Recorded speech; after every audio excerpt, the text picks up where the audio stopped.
All right. Welcome yet to it another edition of the Norman Cato podcast.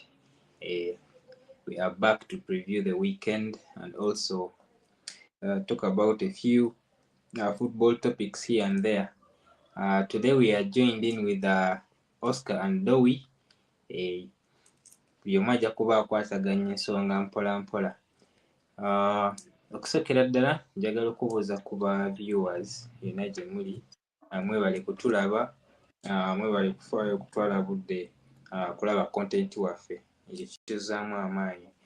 Batwerabira bwe walaba vidiyo zaffe, twerabira kulekako like kuba emininga kinene nnyo okwongera vidiyo eno ekutambula. So tolaba bulabi wabula clickinga ku like button oba osobola osharinga vidiyo. So olunaku olwaleero pano erina okubeerako abantu bana naye Ken tanaba kujoininga, tusuubira maaso awo ajja kuba atwegattako. So tugenda kuba twogera ku mipiira egigenda okusamba weekend eno, tugipredicting, then twogere ku Man United ne Liverpool, tiimu emu bbiri eziri mu crisis ey'enjawulo. So Oscar omwagizi wa Liverpool ajja kuba kwasaganya segment eya Liverpool, atubuulire ebizibu ki Liverpool byeyina na kiki ekyetaagibwa okukola okulaba nga foomu y'eno embi sofa gye baliko. Dora ajja kuba akwata segment ya Arsenal naye atubuulire liigi sofa girowoozaako ki na biki byasuubira Arsenal byekivenga season eno. Ndowooza ffenna bulungi, tujja kuleka omuntu omu asubmitinge, oba oyagala okukippinga in okuwa endowoozayo, then osobola okusaba okubeera organized. Ndowooza ntegeerekese. So ngenda ndowooza kusooka mbasabe mubuuze ku bantu, then ate tutandike program. Oscar.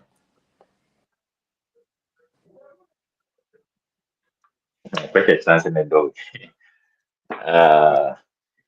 Anyway, good evening, good afternoon, good morning, wherever you're seeing us or you're watching us from. Thank you very much. Yeah, Liverpool eri mu crisis. Era simanyi nawe ngenda atandikira naye, of course the show has to go on. Yeah. Dora, Wena abaliko tweyanziza nnyo okubeerako. Amannya Dora, mwebale kwekumira ku channel, tubaaniriza nnyo ate mwebale abagenda maaso n'okulaba videos. Tubakubiriza to continue, please subscribe and tell a friend also to subscribe because we need this channel to grow. Tusobole okubeera nga tunyumirwa ffenna wamu. Thank you so much. Yeah. Dora nga abakunze bannange vidiyo ogiraba gilikinge ate osobole okujongerayo. Ndowooza Oscar, I'm going to start with you. You're free to submit in English and Oluganda. Kiri eri gwe submitting analo. Liverpool. Wemanyomba, it's easier. Wemanyomba, it's easier mu Luzungu.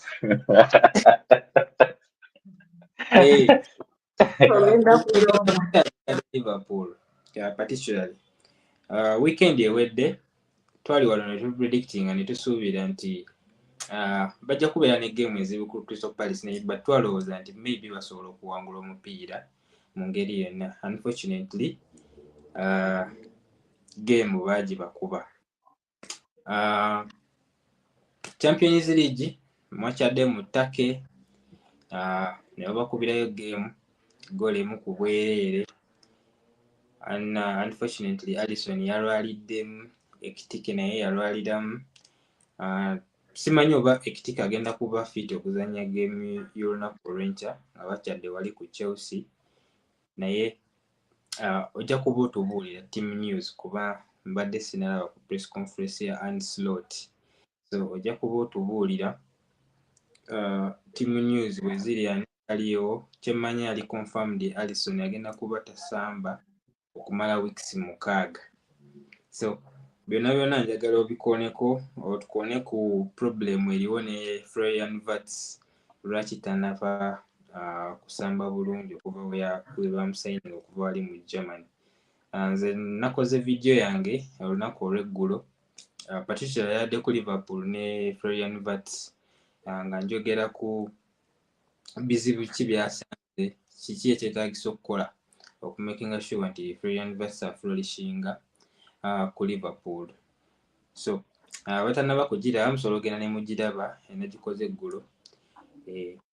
So unfortunately Oscar ate ndaba avuddeko oba buzibwa network simanyi. Nange mulala avuddeko oba network.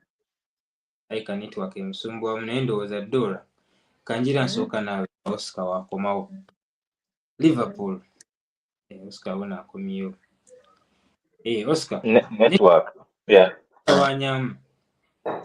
network ebadde ntawanya. Okay, Liverpool sooka otubuulire kiki ekigenda mu maaso. Bingi ebigenda mu maaso. Liverpool ekyali ku ntiko mu Premier League naye omanyi ng'abawagizi tukyamuka nnyo anti twerabira mangu.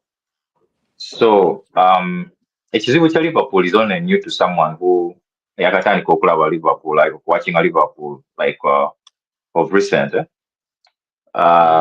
Ninako never analysts abamu, people on YouTube, and everyone has an opinion, but there are some people's opinions ziri genuine. Ngolabira ddala amanyi kyayogerako. Nze nga ndabira ddala nga kale I got something from them, and also nga ndabira ddala nga bakanya nange, like we are on the same page what the issue is with Liverpool. Liverpool ever since we bawangulwa that game Tottenham, the one that gave Liverpool the trophy. Liverpool season ewedde, yes. Liverpool sort of like in a slump. It's like they stopped playing what they were normally playing. But last season you probably most actually blaming fatigue, like end of season, maybe to every maybe the squad is not that big, even to a few things like that. But coming into this season, commentators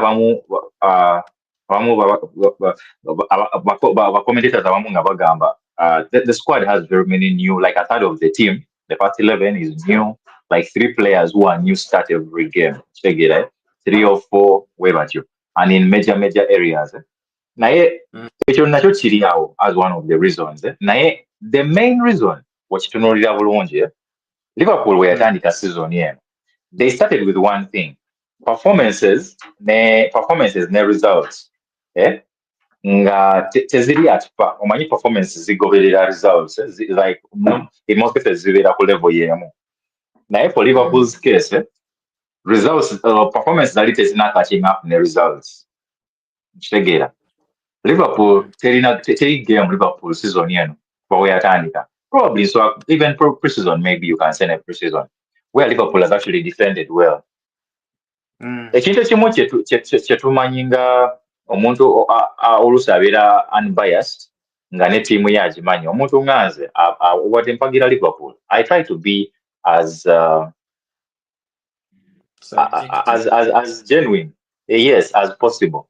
Liverpool's midfield si ennungi eri awo. Gw'ojjaga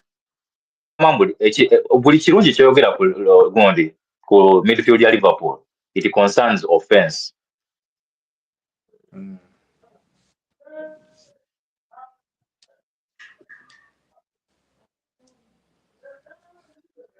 Oscar network ye erabika yo si nnungi. Dora kwoli? Ndowooza giro oyongerezaako Oscar nga wakomawo. Ebizibu bya Liverpool kiki ekiri maaso? Ndowooza nange submission ya Oscar mbadde njagala nnyo gy'olira tezadde ggwerako kubanga abadde atandise bulungi kansooke mulinda simanyi wagize ogiri kusaidi yange simanyi kubanga anyway nga bwe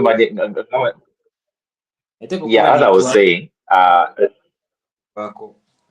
simanyi provider wange leero ndooza yekyanzemu kayinza okuba nga muwagizi w'amaanyi anyway yeah anyway Liverpool gundi offense yaayo yebadde performing nga magolo bateeba naye performance in general wotunulira performance in general nga Liverpool performing bulungi so results zibaye tezina catching up ne performances okitegeera so Liverpool season yeyise when they were performing well gundi Klopp yalekawo team bali heavy like a heavy metal team but pressing up very hard and all that, very highly and all that. Now, yes, slot you let that system whereby you press, now you're not going with flying tackles or not hitting players or you just close channels. Ate gundi pressing a tiny kid muscle. And that is something that Klopp yali achiresewo naye just because slot ekiche later, now it is slightly easier. Okitegeera ate nga alina abantu abali bakikola like dada style of Klopp ba Jota ba Diaz ba Salah ng'ogatako osobola ne basaba abamu nga ba Jones oyongezako walisho Boslayo okitegeera abo bonna nga ba pressinga okitegeera naye wotunuulira kubanga ndabyeko breakdown ya ndabyeko breakdown okusingira ddala eya Galatasaray omuntu ayinza okwewuunya n'agamba your midfield ya Galatasaray possessing etya to that level whereby they outplay you totally. These are veterans that were actually outplaying these guys. So what happened is that their pressing was so bad. Omanyi ng'omuntu alaga nti ya pressing and naye kyakola omanyi how can I say working hard but not working smart. Ng'olaga nti oli mu kukola naye by'okola temuli like there is nothing you're getting out of it. Okitegeera we saw it with Ekitike. I saw it with a bit of with Isaac.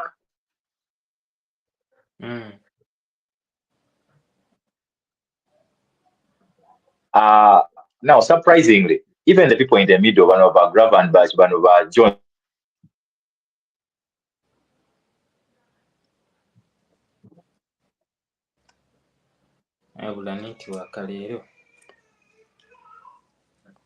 Dora, kwoli? Kwendi kiraka network yeliro wali service provider. Teyamusasudde bulungi. Kweseza. Simutegedde. Kuba mujjako buli luvannyuma lwa ddakiika. Nindowooza girondooza ogenda mu maaso nga Oscar tumulinda.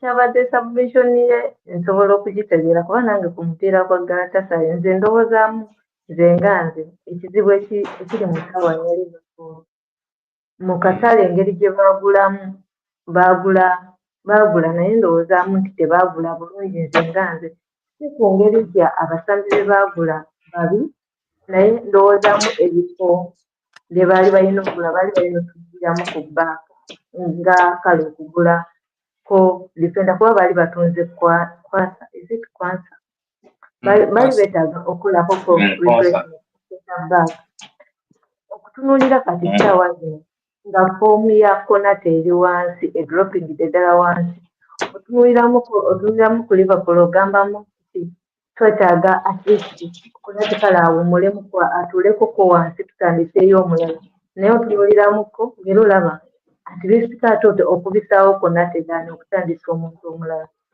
mpozi n'ekirala kyayogeddeko ko gundi nti engeri gye bazannya kati si gye bazannya sizoni ewedde Liverpool ffenna tugimanyi engeri gyesambamu omupiira bazaba this dangerous counter attacking football naye essaawa zino otunuulira Liverpool nga basambako n'emabega that's why they make a lot of mistakes nze mu bbaaka baviira ddala basambako kuva mabega si be bano luli normally oba otunuulira Liverpool amagoolo ge yakubanga sizoni ewedde ebiseera ebisinga gava mu gino emipiira simanya muleese koona nga bafunye koona lya opponent omupiira ne guzirimutala ne guba oba ku Trent oba ani n'alupinga ku Salah Sala n'adduka oba n'apasinga oba ye mwennyini neyeemaliriza ggoolo. Naye essaawa zino tukitunuulira ng'ekyo ekintu balinga abakitiisa balinga abakirwako. Ne bwebeera omupiira guguddeawo wansi bagutandika kuva eno mabega. Jjukira midfield yaabwe nze nga nze ngitunulamuko nga teri strongo kimala siga nti n'abasambi beeyina babi. Naye ndowoozaamu nti terinaawo defensive midfielder ali solid asobola ku providinga that defense cover esobola okuyambako back. Kati Konate ne gundi babatuukako nnyo essaawa zino lwa nsonga abali mu makkati balinga bonna balinga ba mental bayambako offensively so si defensively nze nga bwe mukitunuulira si babi naye nga bafokasinga nnyo ku that offensive part etali defensive. Kakati oba okitunuuliddemu essaawa zino otunuulira ku system eno empya gye baaleeta nga yabodde abasambi nga Sala oba nze ntunuuliramu nti Sala alinganga ready essaawa zino tumutunuulira nga ali off form naye Sala tafuna service nga ziri ze yafunanga mu sisitiimu eri bwe wanze nkitunuuliddemu kubanga eyo combination ya Sala yali Sala ne Trent bonna baali bayambako banne era nagambanga wano nti Trent omulaba mulungi naye obulungi bwe businga kulabikira nga azannye ne Sala. Sala amuyambako okulabika obulungi ne Trent ayambako Sala olabika obulungi.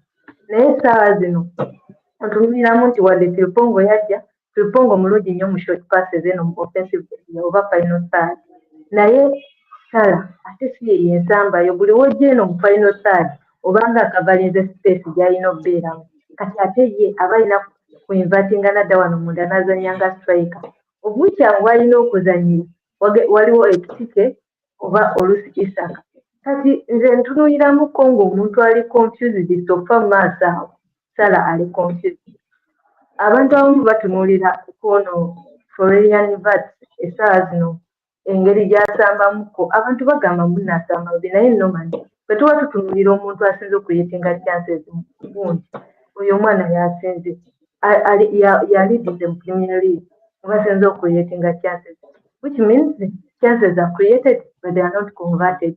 Naye obuzibu buva ku ki ekigenda okuleetawo chances ezo zikubeera converted.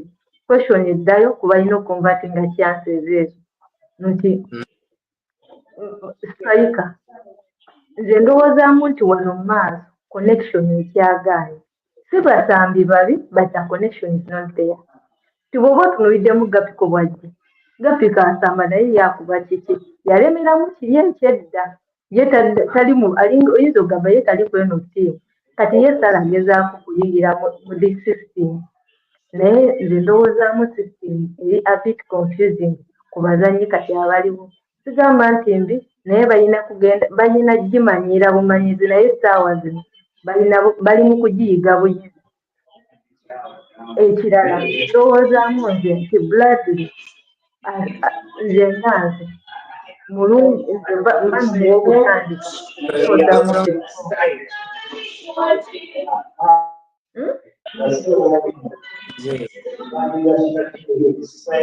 ndowoozamu mpuliramu aboogera oba bava mpuliramu saamundi oba eva waali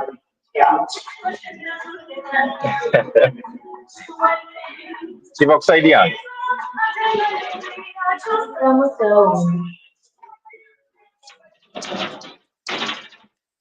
eva ku side yange oba kati kirabika kireddekoddewo ab'ebidongo sorry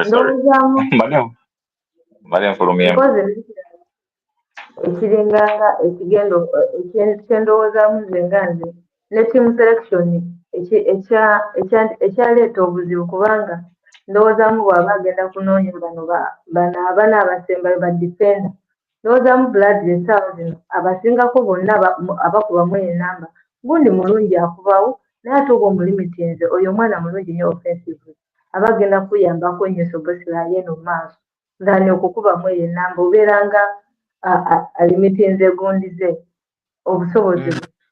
Ndowoozaamu nti nno oba okubisaawo Bradley then eri Kakezi mulungi nnyo naye nga tagenda bulungi mu maaso. Nze nomanya omupiira gwa Liverpool edda gwayimiriranga ku bazannyi babiri, abo abazannyi ababiri ne bamala ne bafuuka abazannyi bana kubanga kuva dda omupiira gwa Liverpool gutambulira mu wings.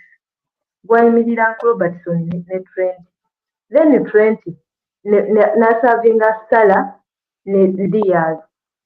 Abazannyi baalabikanga bulungi era ne muri ebiseera nga Diaz tannaba kujja baalinga bakikolawo batyo Salah ne Mane naye nga baalabikanga bulungi nnyo naye ng'ekyabalekera okulabika obulungi yabanga Robertson ne Trent.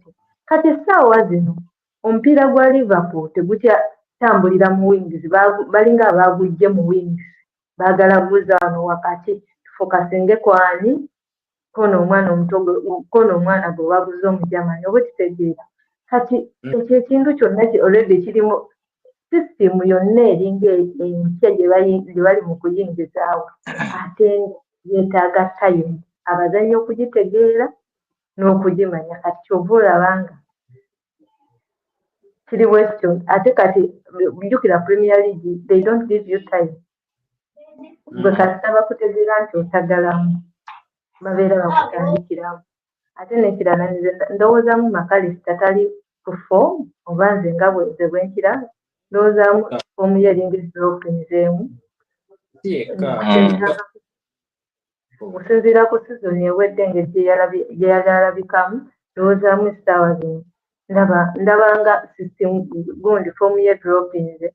Kati omuntu ali ku foomu nga Liverpool alina okusitula Liverpool essaawa zino bali abasambi babiri. Kocha alina kuyiiya n'abaza wakati Sobosera ne Gravenberch kuba bo basamba bulungi bali on form n'abaza wakati.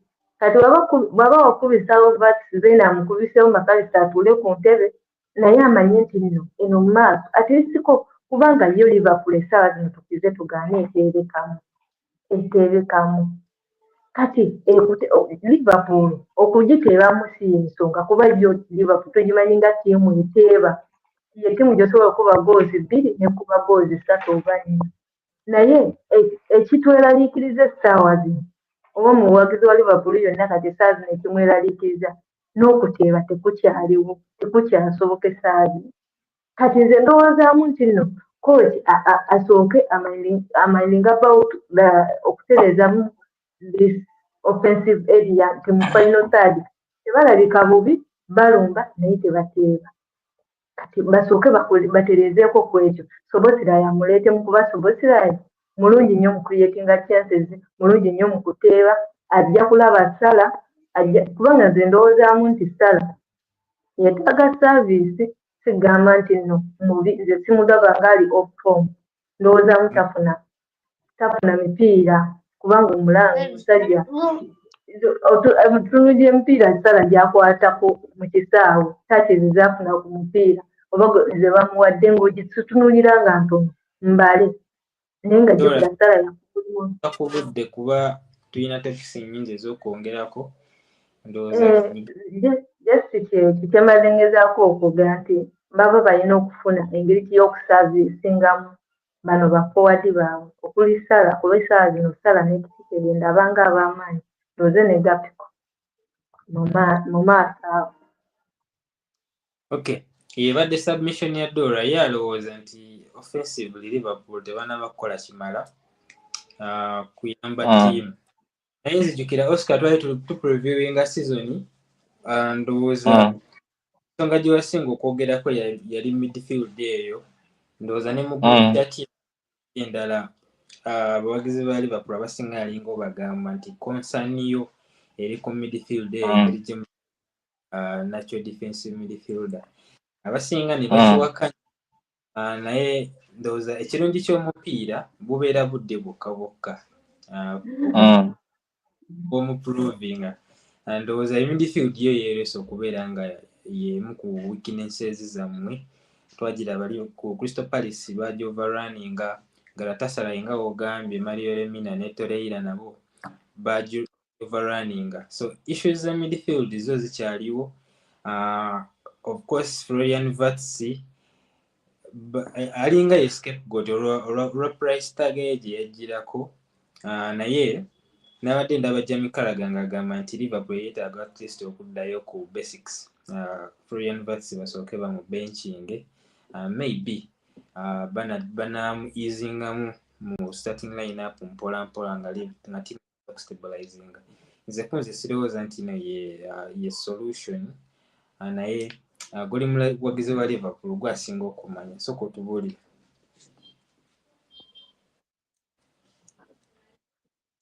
Oscar Kwoli network ezzeemu ekuggyeko.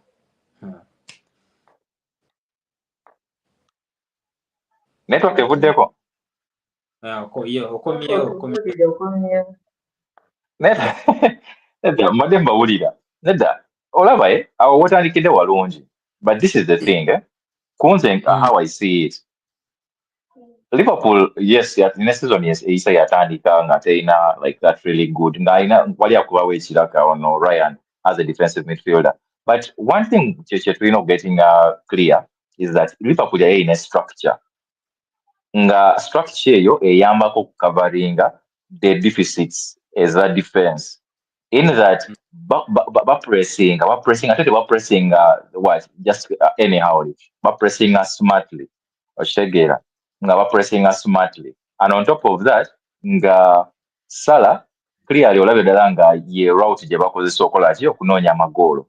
Oshegera naye olaba kati in this current Liverpool nga wetandise coach atandise ne his new players. There are some areas whereby China option he has to play those new players. Kati like in the right wing, left wing one okaka is mulungi. The fact is that mulungi. Kubanga olaba gundi Robertson is getting old, but Robertson comes in omuyamba once in a while. It's understandable. Kati olaba Florian Wirtz nga wokyogedde Florian Wirtz isn't the problem. The thing is that kyebamusaba okusamba or what is expected of him around Liverpool.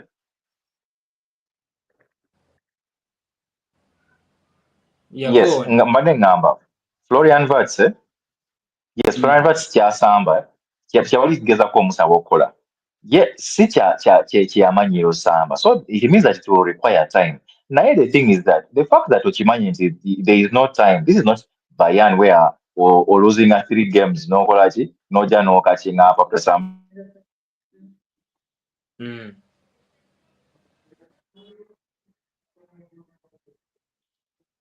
Network ezzeemu ekuggyeko Oscar.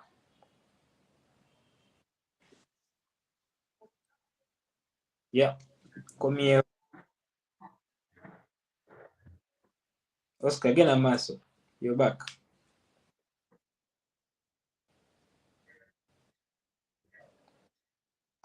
Network abaaba. Leero emukoze bubi nnyo Oscar. Naye mbadde njagala wulira submission ye kubanga ndaba erimu eggumba. Network ebadde ekyamutawaanyiza ddala naye ndowooza katujja tweyongerayo mu maaso nga Nansonyiwa. Akomyewo. Okay, tugende mu maaso Oscar.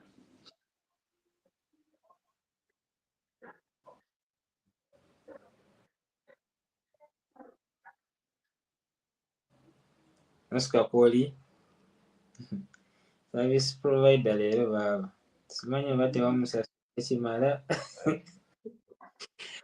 kuba jjako wakuzza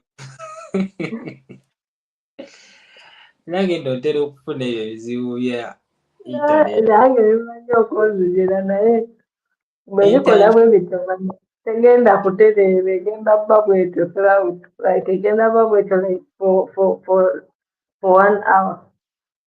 Kuba olumu basina bakuteekako nga network eri fine. Olutandika netandika okubula noga kati ntandike naddala nga okozesa buno bu wifi era kati nze wifi ijjeeko kuba mbadde nkimanyi era ejja kundeetera ebizibu netooka nengulayo data. Naye ndowooza ddoola tugende mu maaso nga Oscar wagezaako okukomawo kuba tetujja era kubeerawo nga tumulinze obudde bw'obutambula. Dora okugenda mu straight mipiira igenda okusambibwa weekend eno mipiira mingi naye ndowooza alike n'ogwa Bournemouth n'ogwa ne Fulham bagenda babaye baggulawo leero weekend bagenda kusamba leero ku Friday ekiro.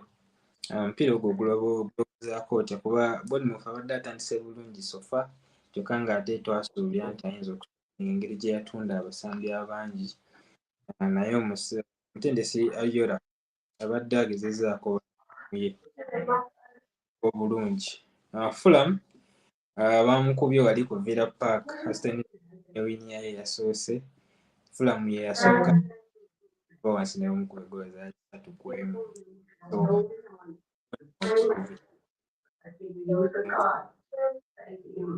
gusuubira omupiira guno okugenda mu manyi gwe ki kyolowooza. Oscar ndowooza akomyewo. Oscar sabu katukuleko ogimaleyo network leero ekutawanyiza nnyo simanyi lwaki.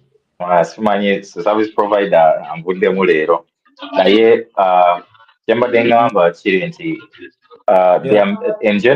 in general there are very many problems Liverpool erina, but also summarizing in very few things. Liverpool ebintu byebadde ekola last season that made them successful ebimu babivuddeko. For example, pressing in a smart way and not necessarily just running around. Then nekirala the form of the people around them.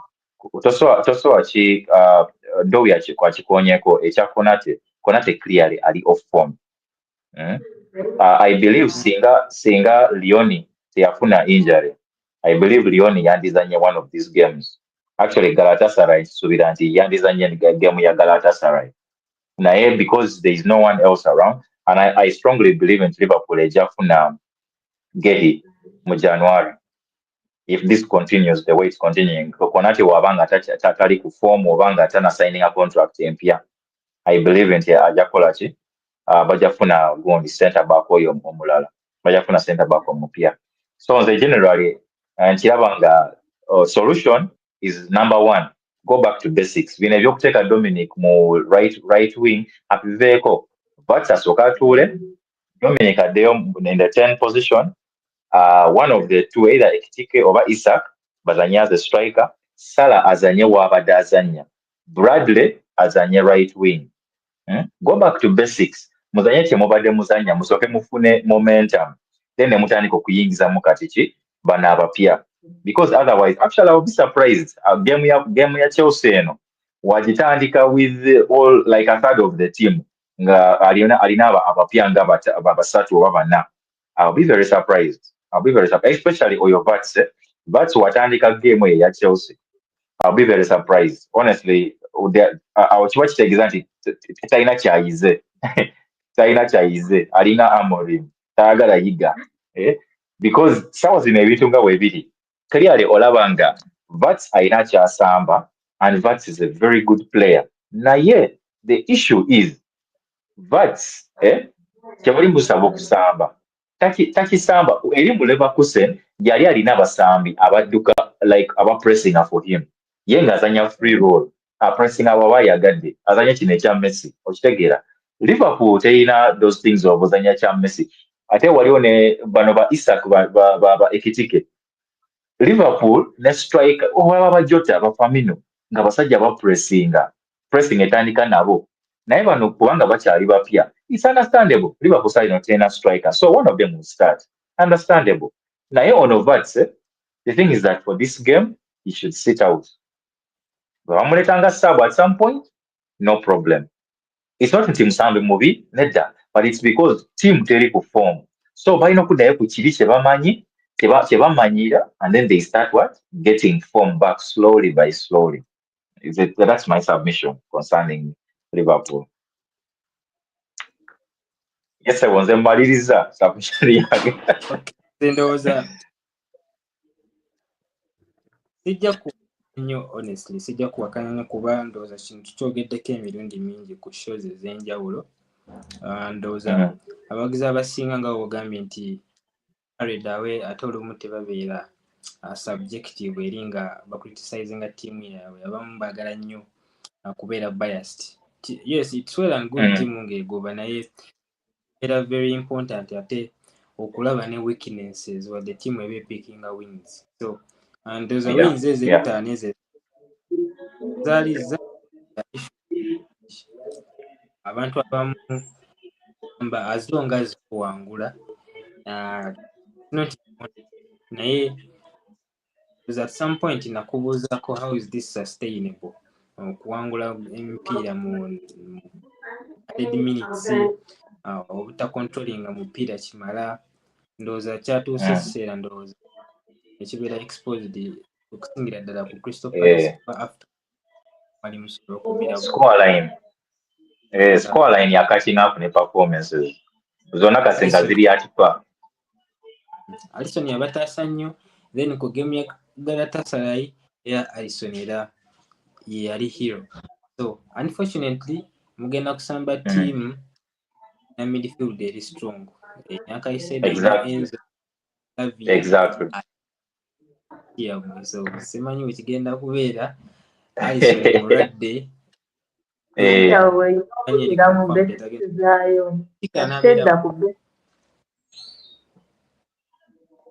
Asedda ku basics zaayo nze ntuuzamu Liverpool.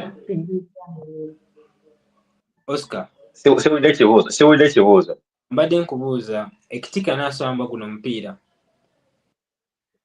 Ekitika just got a slight knock. It wasn't necessarily a strong injury. Most likely Isak again atandika. Most likely. Whatever. Nze kunze I'm actually we're criticizing form y'abasambi aba Liverpool. The one person that sinatuuka okutandika criticizing oba okutunuulira n'engamba nti kwacha performing like this or like that is Isak. Kubanga clearly omusajja omulabira ddala alinga asamba pre-season. Clearly alinga akyali mu modi ya pre-season agezako okuddawo.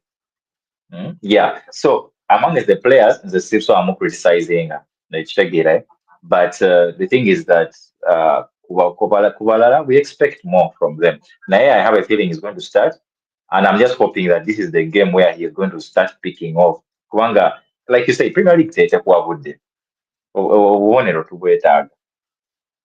Yeah. Muyinza okubeera ne game enzibu Alisson tagenda kubeerawo ate nga y'omukuba nnyo n'amaanyi.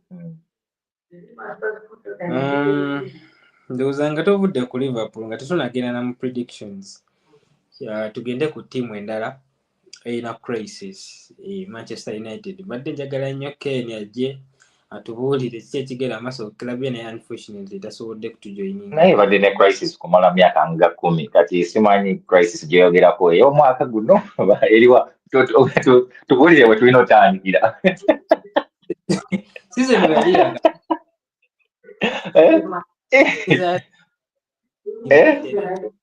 kubeera beta kusinga ku season ewedde era nti bona buwonyi baali balina okukuba okuva basamba tebyaddamu kubeera kyekimu.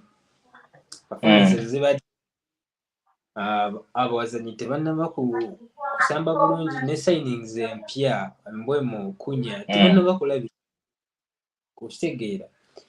Amrim okugikyusa ali very stubborn.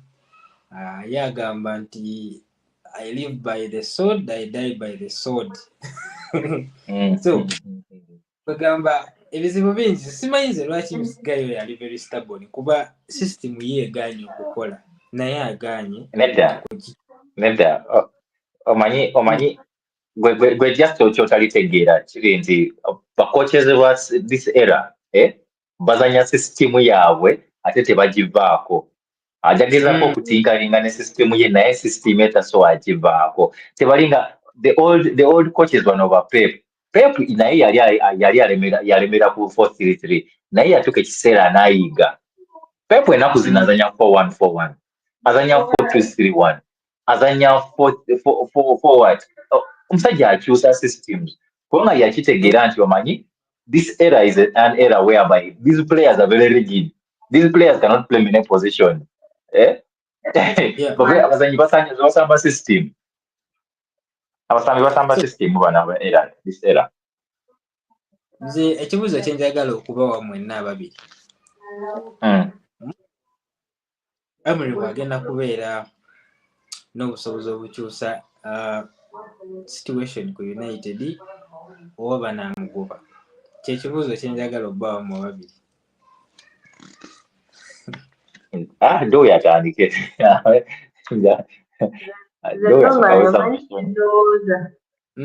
ndowooza nti Amani yakoowadda maniyo ayagala kumugoba nze ndowooza muki. Halo, ompulira? Nkuwulira. Lwaki sikuwulira nze? Ompulira? Nomani ompulira? Nze mbawulira. Nze mu Bluetooth. Obadde ndi ku Bluetooth. Unfortunately, nze simuwulira nno nze Dora. Dora, mbadde nsaba osooka oveeko ddeko biddemu joining kuba I can't pick your voice.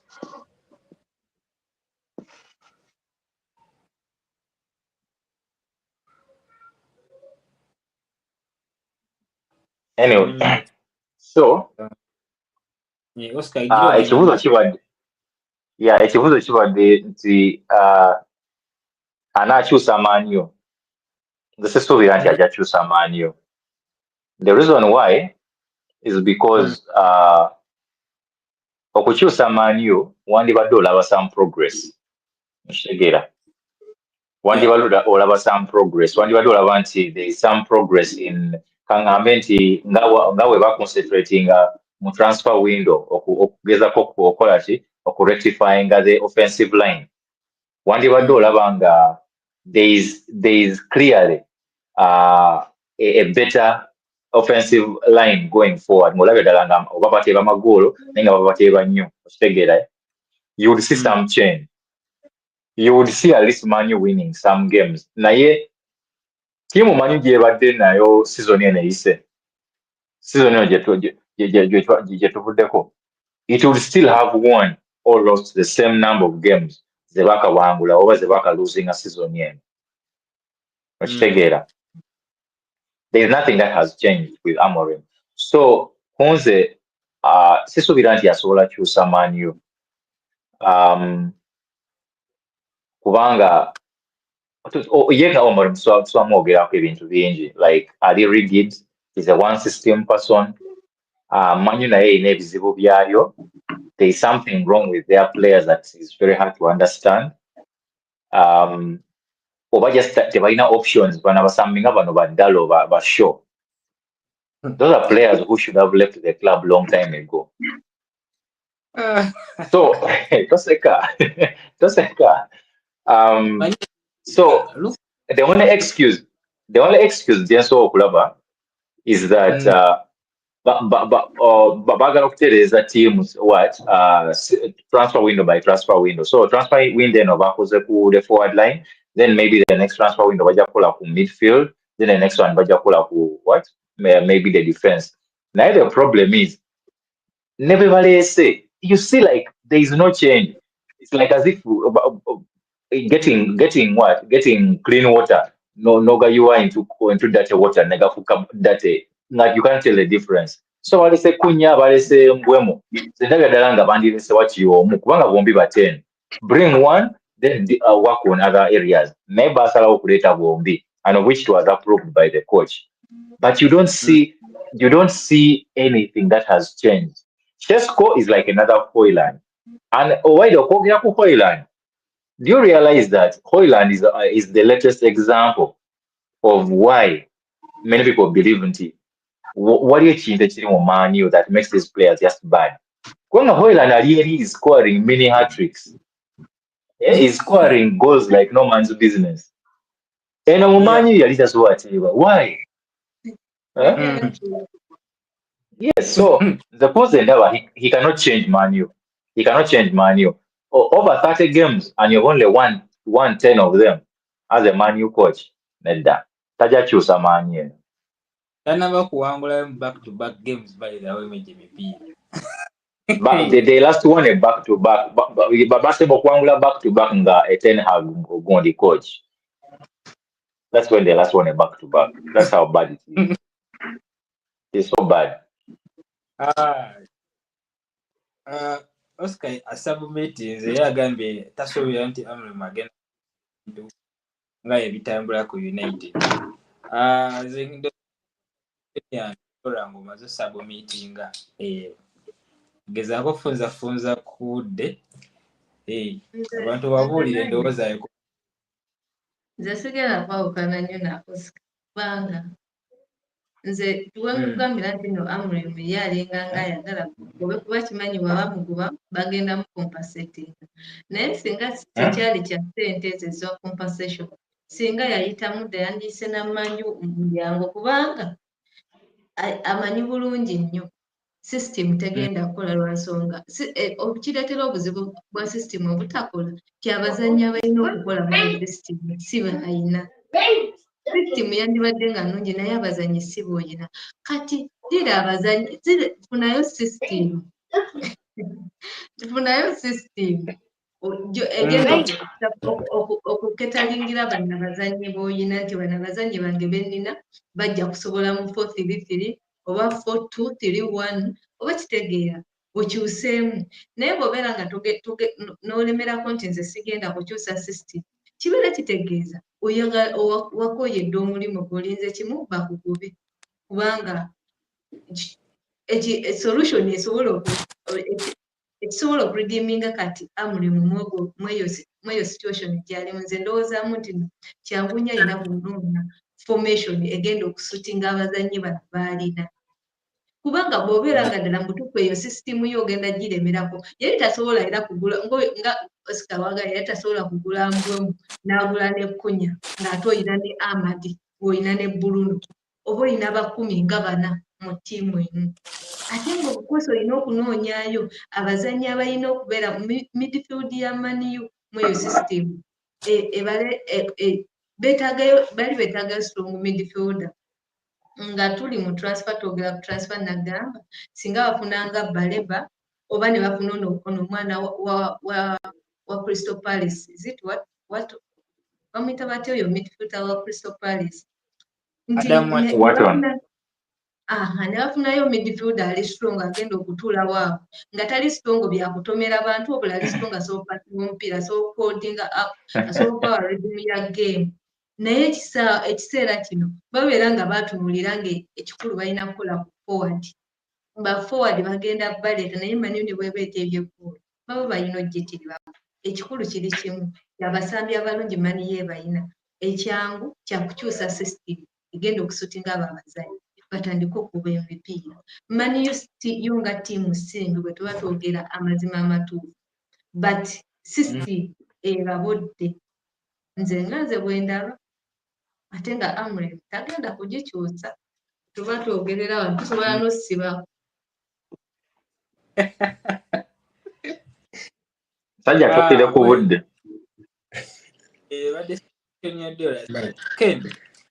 But you'll forgive me, man. To see you, no, man. Even though you, what happened? No, man. Yes. I thought the show was starting at 5. That's why I've just joined right now. Because anyway, I've reached at the right time because you're talking about United now, eh? Yeah. Yeah. So anyway, thank you for hosting me today. How is everyone? We are good. Yeah, we are better than Man U. Yes? We are feeling better than Man U. So, yeah. You can see the shirt I'm putting on today. PSG. Oh, nah. Wakuye Chibaka.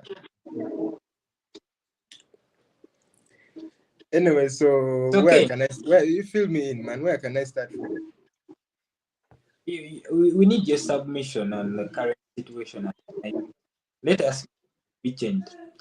Do you feel that Amram will be able to change the situation in the club, or you guys need to get up? Personally, for me, my stand has always been that we need another coach. Okay, someone who is, of course, I feel like the situation right now cannot be solved by a particular coach because it's more than a system or or tactics. Okay, it's it might, for me, I feel like it's more of a mentality problem at United.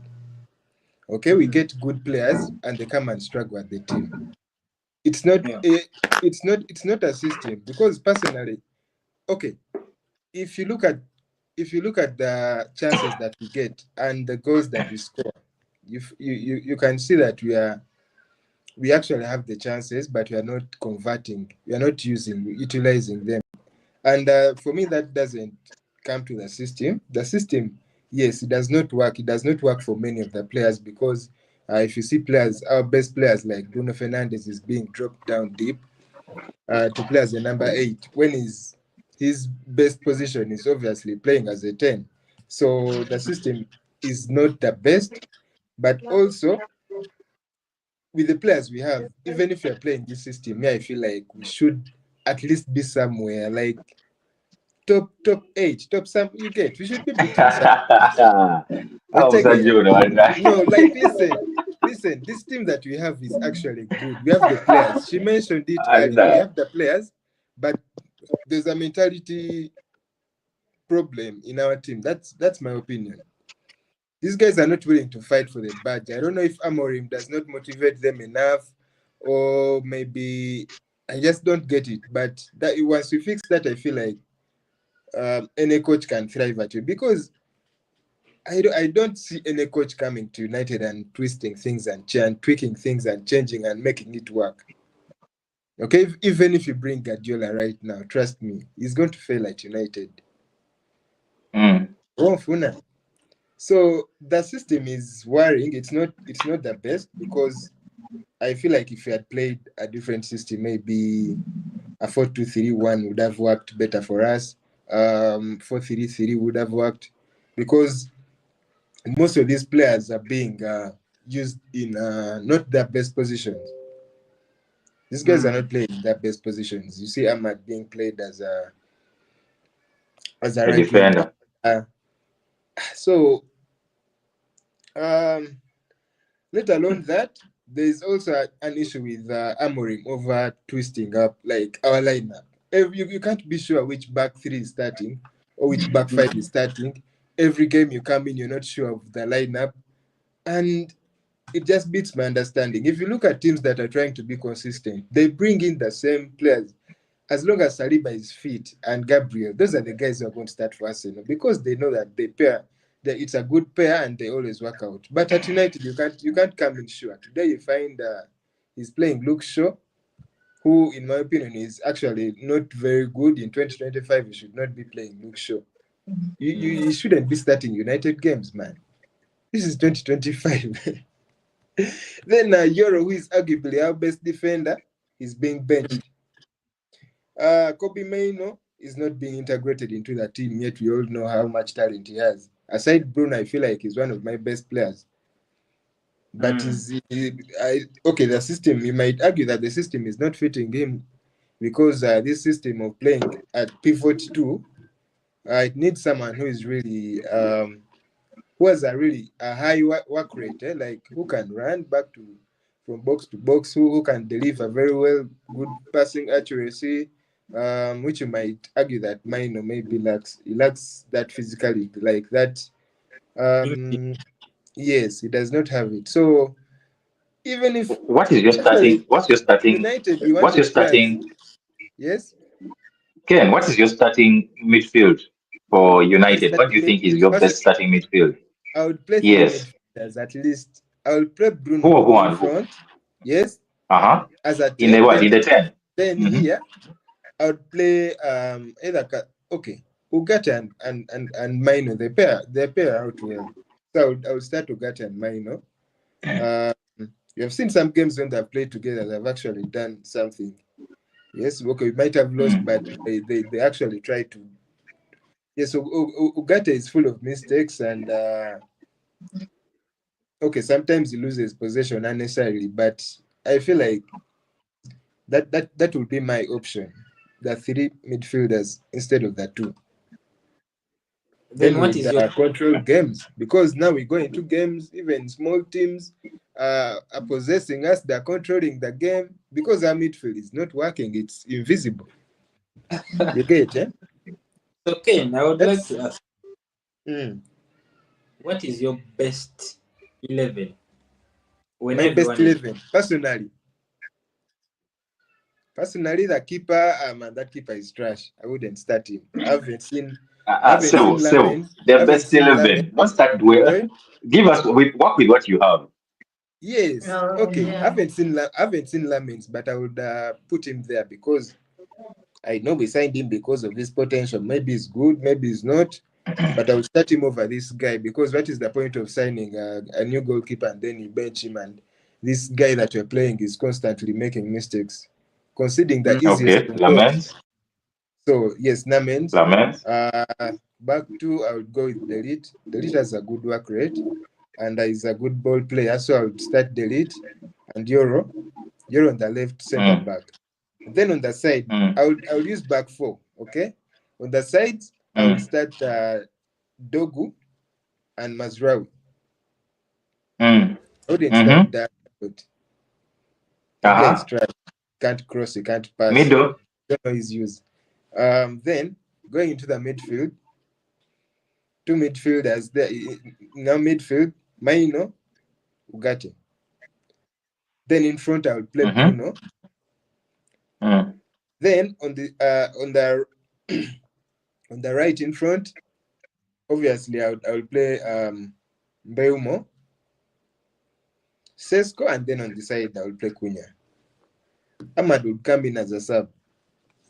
That is my perfect Wait. 11. Mbeumo on which wing? Mbeumo on which wing and Cunha on which wing? Mbeumo on this wing where Ahmad plays on the left. Then on the right. Sorry, on the right. Then Cunha would play on the left. Okay. That is Ken, my perfect 11 for now. And I feel like with that 11, we'll beat teams. Yeah, we are struggling now because Amorim is stubborn. He does not want to adapt. I mean, you had it in one of the interviews. You said even if the Pope told him to change, he would not. You get now. This is the kind of person that you are dealing with. If you have, I don't know if it's his ego or because I mean, look, yeah, no, you can argue that he's dead, but I've watched one of his interviews recently. I think he was interviewed a few days ago. And he actually looks like he wants the job, and the board is backing him, they're trusting him. Because I feel like that man is gaining weight, person, by the way. Look, as a person, that guy has a very likable character. Yeah, he's very likable, like him, like you get, because he can actually, when he sits down in an interview, can convince you that the problem is not the system. That is what he always says. It's a mentality. It's this, that. You get, but sometimes you might argue that he's right. Sometimes you might say that he's wrong because honestly, he's not our goalkeeper to concede those useless goals, and sometimes he's not our guy to miss obvious goals. Great. One of the things that I see is a missing piece in this United team is that unity and vigor. Like, those guys are not united. If you watch the previous game, Cunha was in position to pass the ball to Sesko almost like 2 or 3 times, where Sesko would just finish or something like that. But I don't know why he just shoots from outside the box. Okay, he tries to do it himself instead of. So that for me tells me that there's something that is missing, and it might be a unity element in this United team. Like they're not together. But They train together, but when they come to the pitch, they play differently. They don't connect each other. That is why we means struggle against even the smallest of teams. Yes? Ken, Yes? me, it means one, they are not properly coached or they are not buying into the coach's philosophy. That might also be a point that they're not buying into the coach's philosophy. They're doubting the system. I want to ask you another question. Yes. Like of the speculations going around Xavi and Glasner as the potential Those guys are going. Those guys will come and things will remain the same. Trust me. Glasner is a back three manager.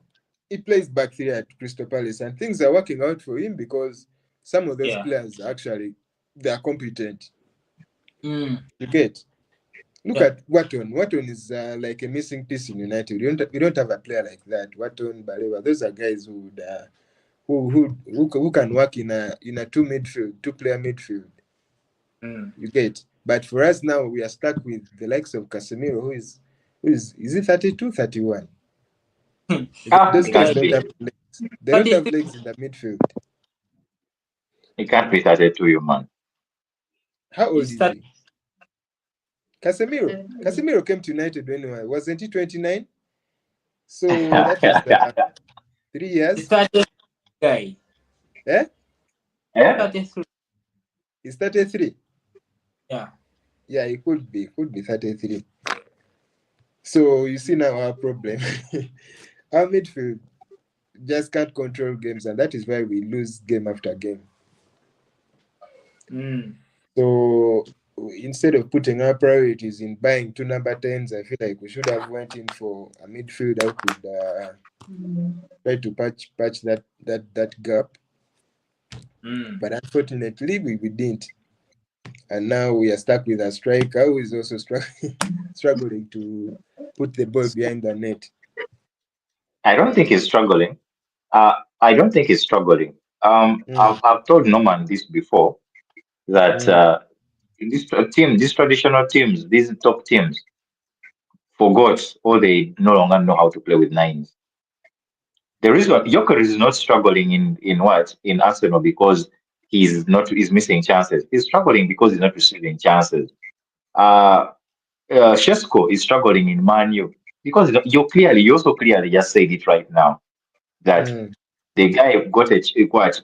There was a clear chance for Cunha to give him the ball. Cunha didn't give him the ball. These players, these guys here thrive off what? Of chances. Very few of them can create their own chances. The only one that I can think of who can create his own chances, but is still in pre-season mode, is Isak. But clearly, you can also see I can clearly tell you very many chances, starting from the Southampton game, where I could clearly see that the Liverpool players, when they reach around the box, their heads are down or they are thinking of actually shooting, even when the striker is actually open. So it is something that these teams are not used to. They are not used to playing with a typical nine. But I believe the moment whichever team of those teams I've mentioned wakes up and remembers that actually a nine is there to score goals and they start giving the guy service. I mean, do you realize that Liverpool never crossed even one ball for Isak during the Galatasaray game, even when they had ball position all through? What does that tell you? That tells you that they actually do not know how to play with a nine. Right now, they don't know how to play with a nine. They just need to get themselves into that mode of knowing that we do not have a false nine. You get, we have actually an actual nine who is going to thrive on those scraps, who is going to thrive on those crosses. He's going to fight for the ball in the box. Whatever loose ball is there, he's banging it into the net. So, whichever team wakes up and remembers that, I believe that both teams will be okay. But for me, I don't blame any of those nines for struggling. They're not getting services. I think the other issue with this United team, in terms of creating the chances, is that we play. I don't know. These players look like they are not ready to risk it. You get? They don't risk. You see those risky passes that actually make a difference if it works out. We don't do that. That's why you find most of the times we end up passing the ball behind. You get? The only person that could have helped or enhanced that part of the game is Bruno Fernandes, and he was dropped back because that is one person that you can see an unexpected pass you get into the box or something like that, but he's being held in the midfield. But should I tell you as soon as Amorim realizes, I think he knows, I don't know why he's stubborn, but as soon as he realizes that Bruno Fernandes is our centerpiece that should be actually providing those chances, then our game will actually change. Because when you look at Ahmad plays on the wing, then is defended, and then he passes it back. Even if he sees a player running in behind defenders, he does not try to to send that ball to him. He just decides to what? Go back. You get? And we don't have those players who are willing to risk, like create a risky pass or a through ball or something into the third half. We don't have them. But today, once So, again, you yes. raised good points. You spoke about the mentality, the incompetence of the coach, and particularly you spoke about the team. They're not willing to run more risky passes, but it all comes down to the coach. I'm telling you, the coach has to do all this at the training ground. The mentality, how you're willing to add for the team, all comes down to the coach. So I'm telling you, whenever I watch United play, of course the talent is there, but these guys don't work hard enough to win games. I'm telling Exactly. That's the like the major first point. You get? heads. Yeah. So the So mentality now, has if you watched Amorim's last interview, he was hinting. He hinted on that mentality issue because he was like, "These guys who have been at United for many years, they are stuck in the past because you have been struggling in the past. So their mentality is still stuck. When you are losing a game, it's very hard for them to develop that hunger to try to turn the game around." Then he also mentioned that players that have just come in, like Cunha and Belmo, for them, they're from teams where the mentality state was different. Like they had hunger. So he was saying Cunha can easily come. Cunha, when you are losing, you can see that he's one of the players that are trying to turn things around. He does not fear anyone. So at the end of that day, that is the kind of mentality that we need. And the likes of Maguire, Bruno, those guys don't have that mentality. They can't create that mentality shift that we need at the moment. And yes, you're right. Yeah. It all circles back to the coach, because I believe you look at Ole. Ole was not a tactical genius, but he won us games because he had a way of convincing those players and motivating them to have that mentality to win games. You get? Yeah. Though that alone is not enough, and that's why he got sacked. But we need that mentality shift if at all things are going to change. You get? Yeah. So You need it, telling you, because hard fixtures are coming thick and fast. for You me, I'm have not even worried about because now, how do you tell me that we play very well against Arsenal? Then in the next game, we lose to Grimsby. It does not make any logical sense. You get, eh? It The doesn't make person sense. leading your assists. Everyone was very happy. We are going to get a team. Like, we are going to beat teams after playing like that against Arsenal. Arsenal got a lucky win. Then we went to Grimsby, and man, things were.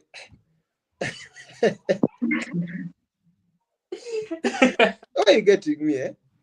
Yeah, I get you. It's a mentality thing. You wait when you play Liverpool, you will see how those players will turn up. Okay, we might lose that game, but it won't be very terrible. That one I'm very sure. We'll lose that game, but it won't be embarrassing. We'll put up a show. So it all circles back to the mentality. Like, we need that mentality consistently, and especially against smaller teams. We should go into these games knowing that, man, this is a must win. We have to win this game. But the thing is, actually, since Amorim came into United, we have conceded most, like the first, conceding the first goal. It has always been us conceding first in every game. So it all circles back to the mentality thing. Well, it was a submit is everything bannange. I've liked his submission. I've had very honest. I get the issues in. Yeah. Though United tusobola okumusiibako olunaku atwogera ku bizibu bye.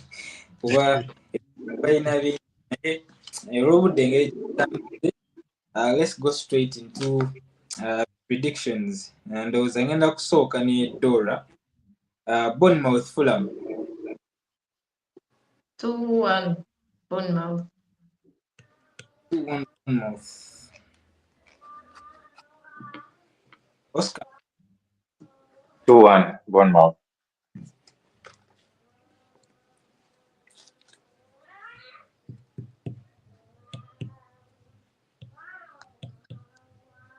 Ken. Bournemouth. Bournemouth is at home, right? Yeah. I think they'll win 2-0. 2-0. Yeah. I'm going to go for a 1-1.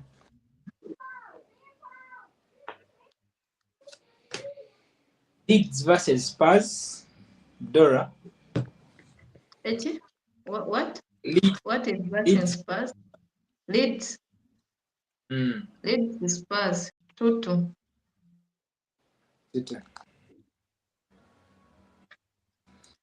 Oscar.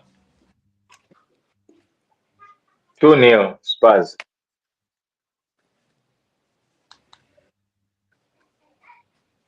Ken. 2-1 Spurs.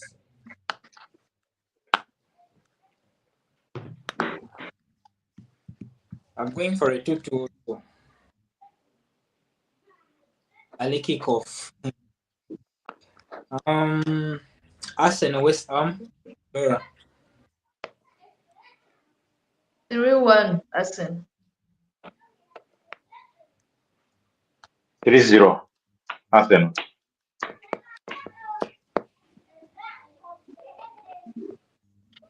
Ken. Agwe, this is a tough game. These guys have just gotten a new coach, right? And by now, which tough game? What is happening now? Which tough game? This is West Ham we're talking about. You're talking about the one of the probably the second most informed or the best most informed team right now. Oyogamba tough game, Mr. Jagwe. Let's be serious. To be very serious. Wasn't it West Ham that sacked their coach recently? Eh? Hey. Santos. But I said Nuno has not yet gotten into the team to know team nga wetambula. I know how these first games when a new coach comes. Kubanga West Ham abasambi baayo sisuubira nti basobola Ate mupya mu team. First coach bounce always happens, trust me. But I know Arsenal is going to win, but it's good. It's not going to be an easy game. Nottingham also had at best 2-1 for Arsenal. Ken. The new coach. And what happened? When? We faced Nottingham. Postecoglou also was a new coach. That guy is a scam, man. That guy is scam. Okay, give us a prediction. My prediction is 2-1. Arsenal is going to repeat the same thing it did over last weekend. Yeah, 2-1. 2-1. Yes. But honestly, if Arsenal doesn't take points from all points from West Ham, it will be a shocker. I don't care either Arsenal gets a red card. This West Ham team is not good. It's not. And Arsenal is on the up, you know. Well, next up, Kate, your beloved United at home versus Sunderland. I'm going to predict a draw. I'm going to predict a draw of 2-2.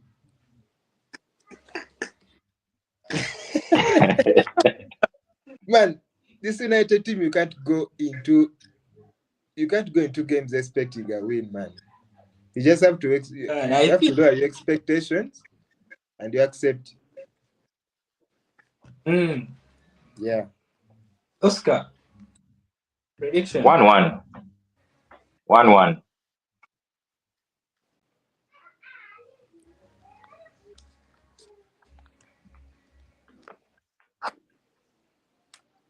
Dora. 1-1. Dora, network. Okay, Dora, just come out with prediction. For me, Agambia 1-1.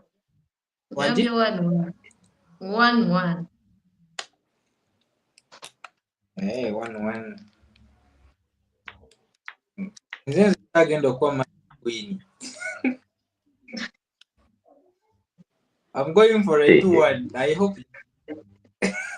Ken. And I hope you win. Do you know that last weekend, if you had won, because we had an early kickoff, if you had won, you are going to be on the same points with Arsenal. So don't laugh. You're not very far. Hey, what did I? Okay. Wagula.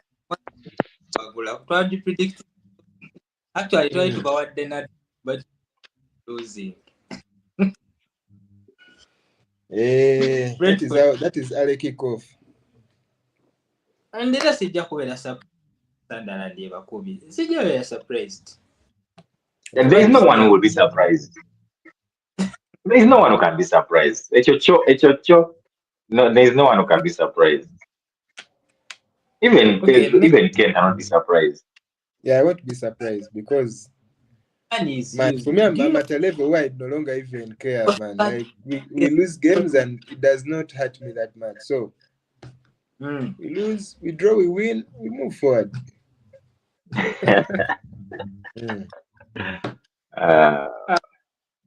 Kale, omupiira omulala, omupiira omunene ogwa weekend, Chelsea ku Stamford Bridge hosting Liverpool. And there's a katandike Oscar, mwanzi wa Liverpool. My heart is saying 1-1, but from to look at that game is never usually a very high scoring game, and Liverpool doesn't necessarily win at Chelsea, which has been hard. So I would say Chelsea 1-0.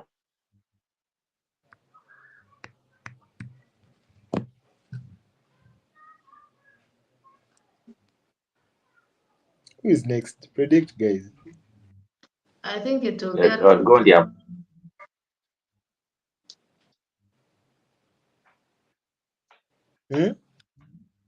My thing. 2-2. Yeah, I'm also thinking 2-2. Yeah. I think it will. Liverpool will concede. Actually, in my view, I believe Liverpool will concede if Slot goes back to trying to force the issue.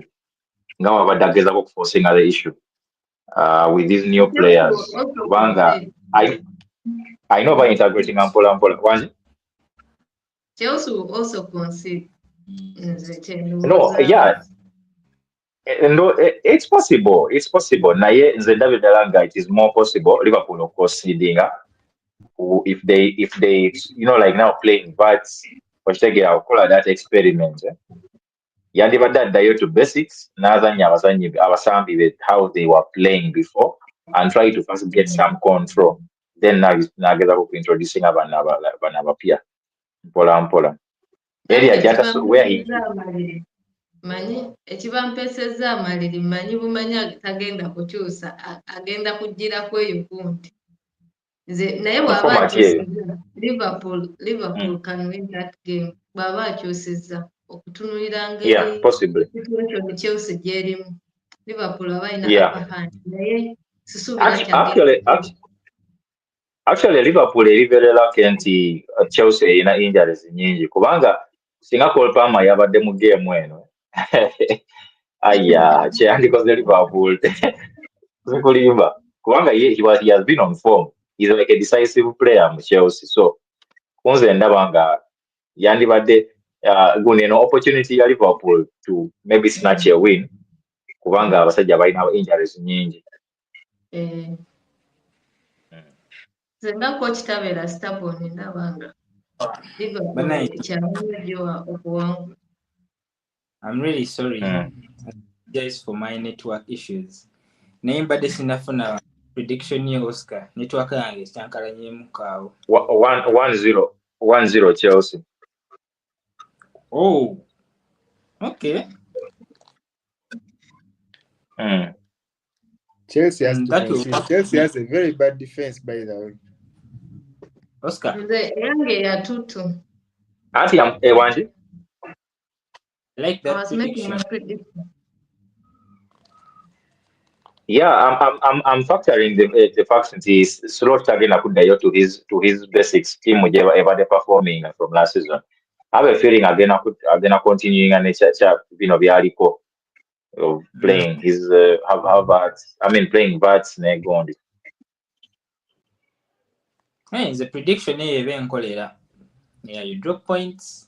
Yeah, Chitu for cholera because Olava, the thing is that Gondi, whatever position you have say, it is more of a position where that is where Kaisedo wagena kuba bano ba Enzo Shegera kati woba ino omuntu atasobola pressing nga Vats oba tosobola bateekako pressure naye bw'oteekawo omuntu nga Dominic Szoboszlai that is a totally different ball game Shegera kitegeeza nti oba otaddewo some mbeera okitegeera but of which I doubt he's going to do that. If he does that, Liverpool is in a chance. But I highly doubt he's going to do that. So that's why I'm going with that prediction. I hear Antonella Via agenda kusamba. He only plays Liverpool. Now, you imagine 3 DMs. Gaddeo, close shop. Teri kulitawo. Shegera. No passing. Asamba Liverpool. Asamba Liverpool. Hey, by the way, By the way, is a good player. Yeah, love the way. Asamba Liverpool na kuna injury naddayo sick bay. If Liverpool let Chelsea beat them after us beating Chelsea.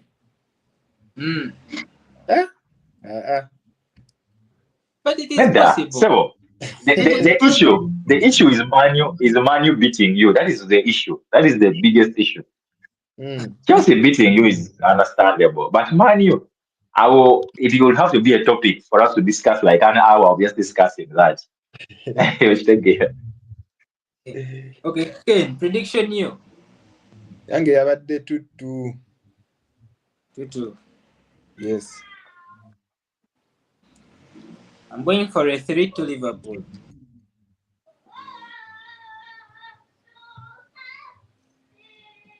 Next up. The goal of Ninja. Chelsea defense is very bad. But anyway, we prediction Chelsea defending abubi banai. Chelsea defending abubi. Ogate power we. Kati sort of basic ganyo. Chitu for Baba defending abubi na eba in a cover. That midfield covers them a lot. Tebabateba munyo by the way goals nyingi Chelsea. Defense yaabwe si gye bateeba however much ba defending abubi naye teba conceding nnyo goals. Kankujukizemu. Bateebamu goals. Conceding the Satu against Brighton. They conceded 2 against Man U. Which other game? They conceded against Westham. They don't keep clean sheets. They don't, but they had issues. Red cards zibatawanyizamu. Wano kye balina okwewala kiri kimu nti red cards zibaze. Bwe bawala red cards, situbira nti Chelsea. Otunuulira Bayern yasitwagolinga nno bakuba ezo goal 3 by the way. Abamati zanyu. Bayern yasitwagolinga naawe. Bayern yasitwagolinga naawe. The best Bayern struggling. Bayern yabakuba bulungi. Kyali ki Bayern yabakuba Bayern struggling. Mbadde njagala kubagamba ne Bayern yamukuba 3 kuba badde akyanoonya baani be yakuba 3 naye nga saagala kibireka mu ngeri nti already biranga eyeeteebye kati nenkibuleeta nti yasitwagolinga as compared to ngeri gye yali ateebamu yali twakisuubira bakuba nnyingi yabakubayo 3 zokka. Nzijukiza n'ekyalo kati kumpi buli mupiira bafunayo red card kati awo ne Kaisedo ajja kukuba abantu engatto bamumyuse Liverpool. Awo kaba kaweddemu. Tugende ku mupiira omulala. Aston Villa Burnley. Aston Villa yafunye wini yaabwe esooka finally. Oli Watkins naye goali esooka against Fulham. Abagenze wali ne bakyala mu Netherlands against Feyenoord ne banunayo omupiira goals 2-0. Ndowooza bagenda badda ku form. So bali waka bakyaza Burnley. Burnley ebibwamu but nsuubira Aston Villa yinza okugenda n'abakuba goal 2 ku bwereere. Ken, prediction? 3-1 Aston Villa. Aston Villa. 2-0 Aston Villa. Dora? 1-1 Aston Villa. Aston Villa bajja kukola ndaba mu Premier League tennakakasa nnyo. Walula. Katugere ku game endala. Everton ali waka akyaza Crystal Palace. Timu yokka yoketa n'abakuba mu mupiira season ye. Yagenze n'omupiira mu Europa League. Bazanya Europa League. Bazanya conference yeah. But ina makie BDM timu Oliver Glasner omulimu mulungi nnyo gwakoze mu timu. Batunze abasambi ate timu performinga bulungi so ndowooza basobola okukola never might losing waka so nze ngenda gena MM Dora genzi nawe Oscar BDM Crystal Palace. Now this is what I want to say. Whatever Crystal Palace say onungi nnyo but I believe until European games again about affecting the more they go further. Again about affecting. It happens to all these small teams. It happens to all of them. Whatever level gye batuuka gundi ne batandika feeling at that weight. Or they batandika feeling at that weight. Yes. You know, these competitions in a very local, it is easier because you move in a bus or sometimes a very short flight, or 3 hours at most. Naye wano mugenda 19 hours manyi gwe ate teams zino eziri mu conference ziri wala teams ziba baba wala Romania simanyi Uzbekistan simanyi Cyprus wala. So the thing is it's sort of it's going to affect them at some point. How Glasner handles it will matter a lot. So for this game, Njaba were 2-1 win. 2-1 win. Ken? Yeah, my prediction is also 2-1. Crystal Palace winning. Crystal Palace asobola okumala ku table waggulu. Ekimanyi? Kisoboka. It's possible. So Newcastle yagenze na kumpiira bulungi League kuba Lois yomu Belgium goal zabadde nnya. Nabe naye teyakyusiza tiimu yasamba Arsenal yasambye Union St. Louis so simanyi oba tebalebeere bakoowu ku weekend nga bakya Nottingham Forest. In that case bagenda na draw even though Nottingham etanaba kulabika bulungi anji tanaba kugoba nalabikirako ddala bulungi okuva ebulungi mulimu tanaba kugobayo game n'emu. Eggulo bamukubye waka Midtjylland goal 3-2 so ebintu tebinatambula bulungi. Nalabye omugagga ali mu stands munyiivu ali mutakuta omutwe ayagala mugobera ku kisa oyo yajja mugobera ku kisa ajja mukwano gwe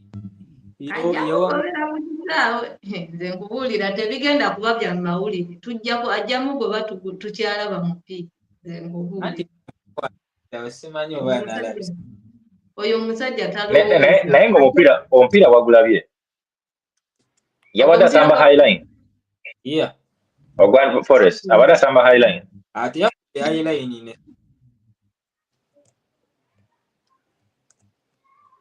naye nga ageza kusamba possessing football eggulo bayirabe badominating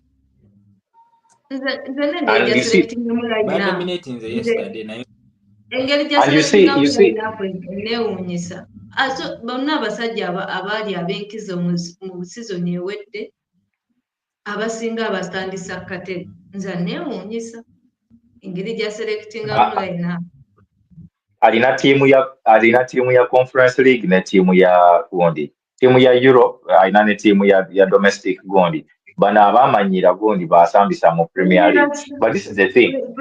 For me, the only reason I would...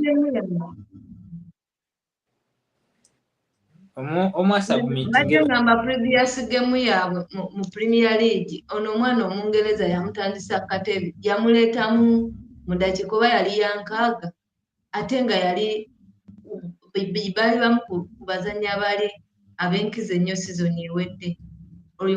Tottenham Hotspurs gwe yali ayagala oba ne Man City yali emwagala. Gibbs White yamutandisa katebe nze nali nimanyi namulwadde ate nga si gwe mupiira ogusoose oba n'ogwasa naye era yatandikira katebe. Kakati bw'oba buli omuzannyi Gwasino yagutandika. Kati oyo omuzannyi wabeera ng'agenda atandikira katebe yajjamu ekisaawe kyonna ne kikyukirawo, performance n'ekyukirawo. Kati nze ndowoozaamu nti nno n'abazannyi abalala be yali yakubye nti yatandisizza katebe nga ndabira ddala beetaaga okutandika. Ndowoozaamu ne team selection eyo sinnaba kugitegeera gy'asanyiriza ng'oggyeko bya Premier League ne Conference.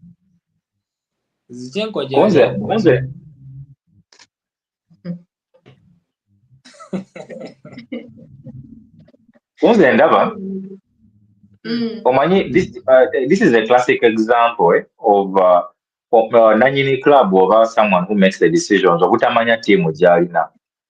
Nuno asamba style ey'enjawulo ennyo ne Ange. Kati olaba signings zonna ze baleeta. Signings zonna bazireeta in the image of style ya Nuno. Okitegeera. Kati balesemu Ange who plays possession, attack. Nuno yali asamba kino ekyaki we sit back, defend, wetufuna omupiira nga tukwata ku counter. Okitegeera. And his players were very good at that. So I think it also goes back to this game. If they had gone back to that style, Newcastle would have a very big problem. But as if Newcastle plays either even the same team, or maybe just makes a few changes, that's what I'll go at Forest. So I would say two. I'll go for 2-1. I'll go for 1-0. 1-0 Newcastle. 2-1. Me, I'll go for 2-1 Newcastle. 2-0 Newcastle. Elanga will have to score his former team. That's your boy. By the way, this guy has mentioned something that Nottingham was playing, that you sit back, defend, and then you counter-attack. And that piece, that's how Elanga was performing. Elanga is a very fast player. If you watch that Arsenal game, they brought him in second half, but he's really taking defenders. So I expect him to do something. He hasn't really done. I think they've been benching him most of the games for Newcastle, but this weekend I see him maybe putting up something. Maybe I'll go. I don't know mo nikutugabane. Nikutugabane.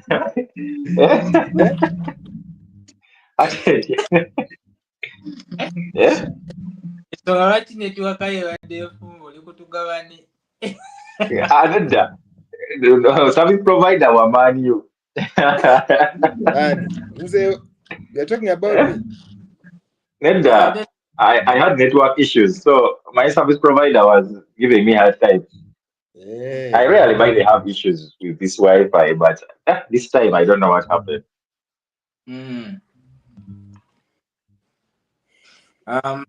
Ken, you against in a prediction? 2-0. And get 2-0. Newcastle. Zindo nagenda n'amaliri ga 1-1. Nenga predictions ennyo amaliri muzi. Nange predictions amaliri. But it's okay. Last week, I got 3 as a malidi. So tomanya nino weekend. Wolverhampton ali wakati as a Wolverhampton, I think unfortunate yagwa bamukuba equalizer is ongedde. So ali wakati Brighton that Oscar 2-2.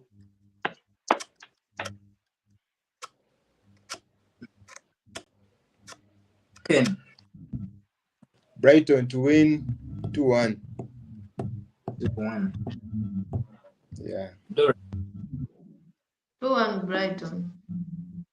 2-1 Brighton. Ninagenda na all of 2-1.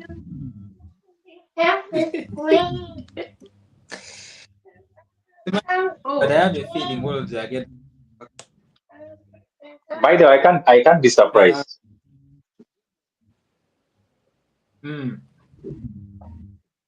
Game endala Manchester City uniform Haaland bagenda bakyaza Brent timu ya Kenya amaanyi. Haaland Then, ni mwenda I know in Premier League. Masiri sure imanya akateba goals mpire toto siri sure za tolo kunyambako kebirao but mulije basi si tekeniza inzo bawe goals mwina Premier Tanto che vede wano. Haaland. I'm sure as weather kuba yakakuba brace emirundi mipira ekisembe actually mipira esatu.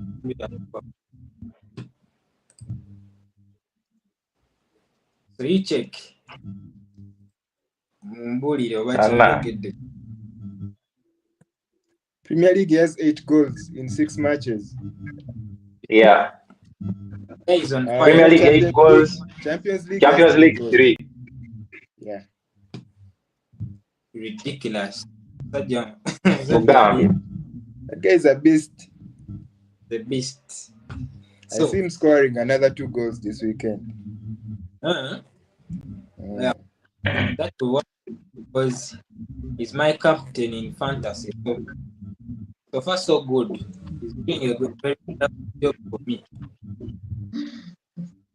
And again at Manchester City 3-1.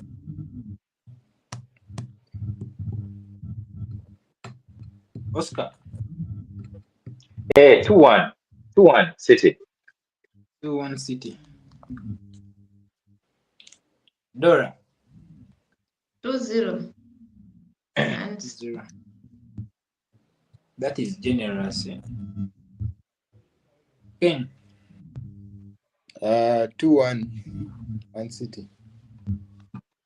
2 Manchester City. Okay. Well, I think that's all for the weekend. I want to really thank you guys for coming on the show. It's been wonderful. Though next time, then you need to do better, man. Yeah, of course, man. I miscalculated. We tell you, the viewers, that, man, you didn't even know what time the show was starting. You embarrassed us. Yeah. I don't know why you're starting to act like your team. At least you be more organized. My bad. It's all good, bro. But it was wonderful having you. Hope next Friday we can really have you on. Yeah, I know it loses. We might not see you next week.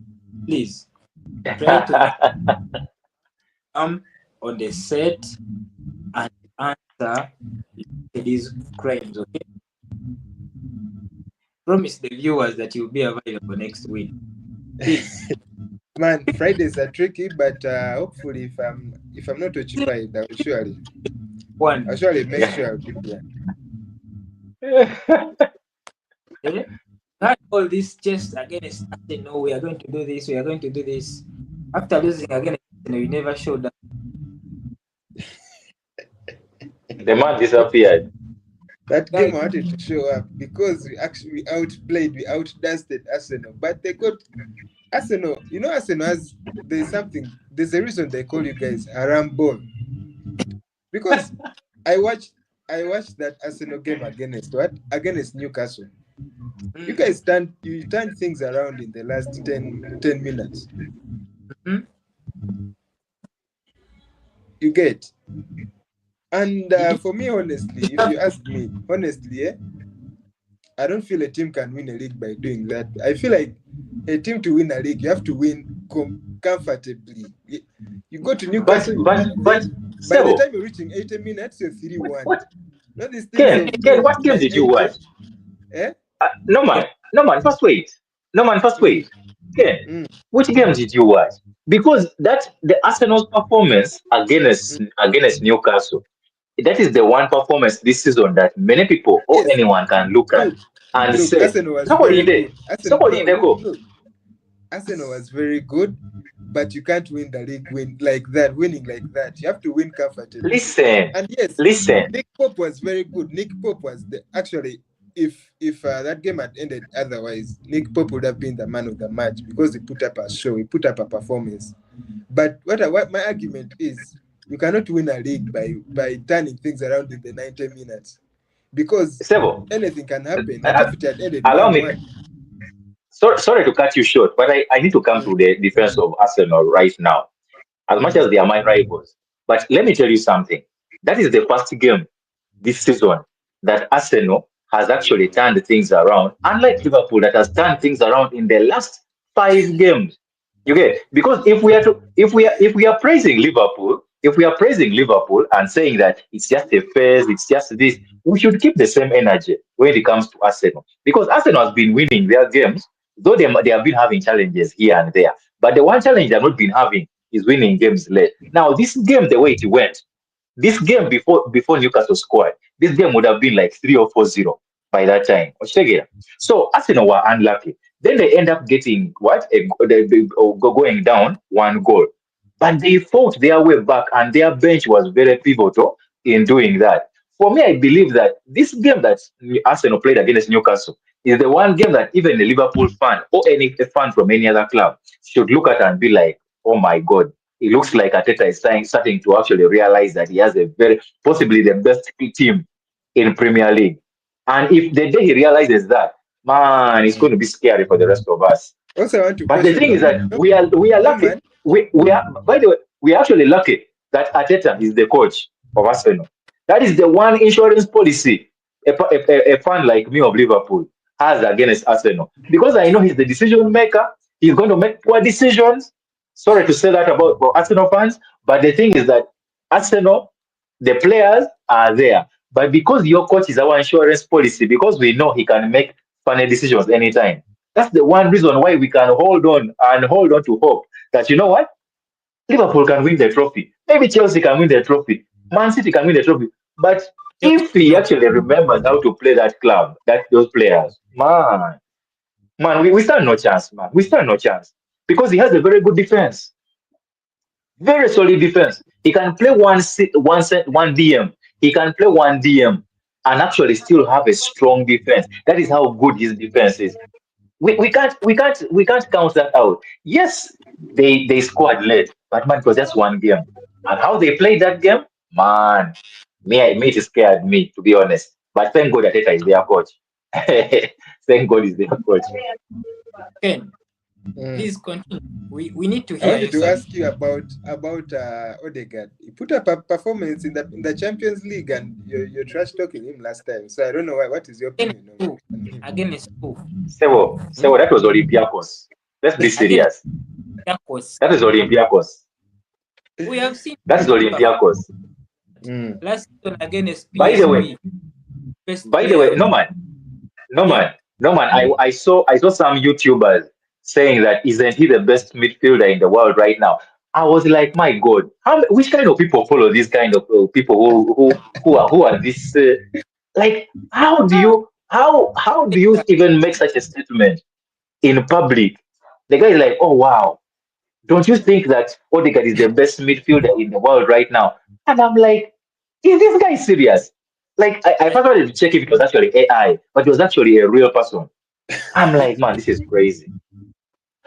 those are Yeah? I can't say that, of course. AI can't allow it. I can't say It's that. crazy, man. most How are you pointing against Olympiacos? Yes, he put up a performance against Olympiacos, but boy, I mean, how? That's why I told you. Thank God, Ateta is the coach of Arsenal because man, he's most likely going to start Ateta Odegaard in the next games, benching this guy Remain. is Eze. And for us, because that is news to our ears. That is news to our ears. It is really a blessing. It is a blessing for some of us. But the you day he see, realizes that he has a good team, man, we are in trouble, you guys. Ken, You guys, Arsenal has the best team in Premier League. If you look at that bench, Yeah, that squad is really, really yes. good. If people like Odegaard, they But the come coach in. doesn't know that. But the coach Ken, doesn't know that, and we thank God for that. Ken, just to answer your question, Mm. Odegaard's issue is has always been consistency. You know, you always Yeah, have these yeah, good games against small opponents, but then when it matters yeah, most, you need him to turn up. yeah. He doesn't turn up. That's why He goes to that's the hiding. only way I don't get carried away when I see such performances. Because I mean, it is Olympiacos. Anyone can dominate Olympiacos. So we pray that he keeps consistency because we need it. We need it. Mm, mm. And I can't also disagree. Arsenal has the best squad in the league. Honestly, we don't need to hear any excuses from Arteta this season. Yeah, yeah, yeah, He has to honestly. yeah, He has to. Because man, we are starving. We are starving, honestly. We have a good team. That back four, I'm telling you, that back four, man, they're too good. They're too good. And for me, one yeah. person in particular, like everyone talks about Taliban, but oh boy, Gabriel. yeah, Gabriel is talking. By the way, Julian, Gabriel Dawa. But for me, I also The rate Gabriel Gabriel and leadership ya Gabriel erina engeri gye organizing back ya Arsenal. yeah, Yeah, Zimbabwe, yeah. Gabriel, yes, Gabriel necessarily, but But how good is Timber? Timber is You very By guys, the good. way, by the way, by the way, do you realize that the entire back four are actually center backs? mm, They They're are all major center backs. yeah, Natural center backs, all of them. And that is mm, and how did Guardiola dominate Europe? He dominated Europe with Man City with having center backs as well. So yeah. that's why I told you, thank God Arteta is the coach of Arsenal. Because if it was another coach, we were going to be in trouble. Serious trouble, my friend. But guys, to ask you guys, where does Julian Timber rank in the world? In For a me, world of it's only Ashraf Hakimi better than him. No one else. I was about to say that. I was actually about to say that. I was about to say that Guys, Hakimi beats him. Hakimi beats him moving going forward, but mm, at defending, it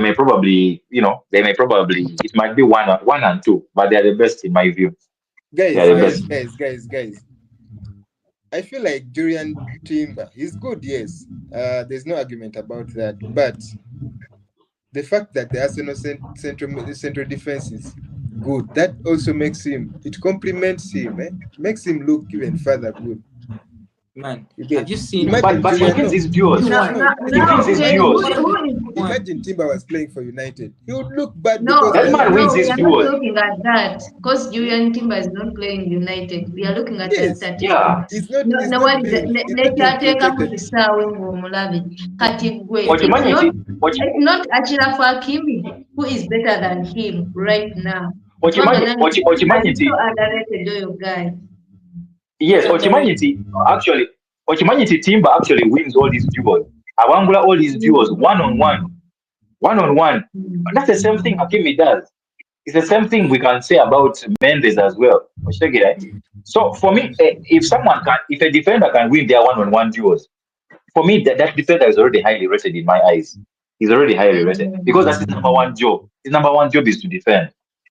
I'm telling you guys, 1v1 sinalavayo muntu abetinga Julian Timber mu league. Exactly. He's that good. He's that good. And I think there's that advantage of people being centre backs. I think most teams are going to start going into that thing of you play centre backs in those positions. I think it's a good thing. I believe it. He's not even tall, but he wins duels. No. He does. Yeah, he does. Ate mpozi n'ekirala ate takyalaba Gabriel okumuwa ekikomo. Do you see how it impacted our mentality also? Gabriel. He's the third captain, right? Yeah. It's a good thing. Abadde asiba ekikomo naye olaba leadership ye man is up there. Olaba nti waba asiba ekikomo ekyo, you have a captain. Sibinera Odegaard okugosting ya omulaba nga ayogera leading by his performances. Man, I'm telling you, slowly Odegaard agenda kuba mu starting 11, and maybe by the way ne performances ezizimiyambye okumuza kuba zimupushinga okutegeera alaba nti Odegaard ndaba yekalobereza obuzibu. Ekizibu kyalina tekyawukana nnyo na kya Martinelli. Kulirizinga mupiira gwawe ze kyemwagaza era wamulaba ku Olympiacos. Walina key passes ze yakubira ddala nga zibiitinga defense ya Olympiacos kuba bo baali bapressinga nnyo. Ng'olabira ddala ayisaamu omupiira n'ebeera nga counter attack. Oyo Odegaard ye muntu asobola okumakinga ekintu kyonna, asobola okuba paasi n'ebaleetera okubeera nga abatute counter attack. Naye aba ne touches nnyingi nnyo ku mupiira nadde n'omaliriza ng'akubye back pass byebiki ndaba ng'omulimo gwoyo gali mwangu nnyo nga mweyakuzibuwaza kyangu nnyo ekyokukola please ng'omupiira mugudu abasajja bayiseemu batuuse bawa omupiira akendeeze ku touches zakozesa ku mupiira ne ku Newcastle yali nnungi naye era omulabanga kyenalabye ekigenda era kirala substitution ennaku zino ate tazaakola azikola bulungi lwa nsonga bw'aba ayagala ajja mu defender n'aleeta midfielder oba n'aleeta forward okitegeera luli tekyali bwekityo abadde nga akola n'ajja mu defender n'aleeta defender oba okitegeera nga kukompyuta naye okulaba nga Martin Odegaard asobola okusamba ku kitaawe ne Eze omulundi gwe gumu kiba kikulaga yeetaaga more creativity, more chances to be created and more goals to be scored. Nze ndowoozaamu nti naakyusizzaamu naye mentality nze ndabira ddala nga possibly taagala ku dropping just his favorites. Singa yali asobola kuyingizamu ne Merino yandimuyingiza mu team. Naye the thing is that his hand is being forced kubanga these new guys are actually outperforming his favorites. So China choice. He has to play them. He has no choice. Arsenal in a team of boy. If Merino is not starting games, he has I think he's the top scorer for the last few games. How many games? True. Even last season he was our top scorer. So Imba. It was really good. Yes, it was. Wow.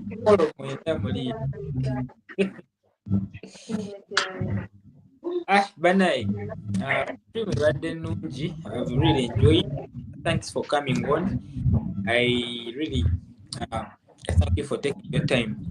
But please, kindly, we need you next to be because we muja ate next time not the viewers bampoza ate last time where is he? So let's try to be consistent. I know we all have responsibilities, but whenever you have time, kindly come on. I mean, this is our platform. You're always welcome to share your views. Well, and I would let you guys to say goodbye to the viewers, and we can link up on the next video. Well, Ken. Thank you very much, everyone. Like and subscribe, share. If you feel that you have anything you would like to contribute, please comment. If you want to come on and you feel that you want to add something to the platform, please let us know. Yeah. Otherwise, peace from me. Ken. Same thing. Thank you for having me on the show. After a while now, I would still encourage everyone that is watching to like, subscribe, and share. Then I think Oscar said it all, and yeah, it has been fun. Peace out. Let's hope we shall all come back here with wins next weekend. All right. See you, everyone, and have a wonderful weekend. Bye-bye. Yeah, All right. Bye.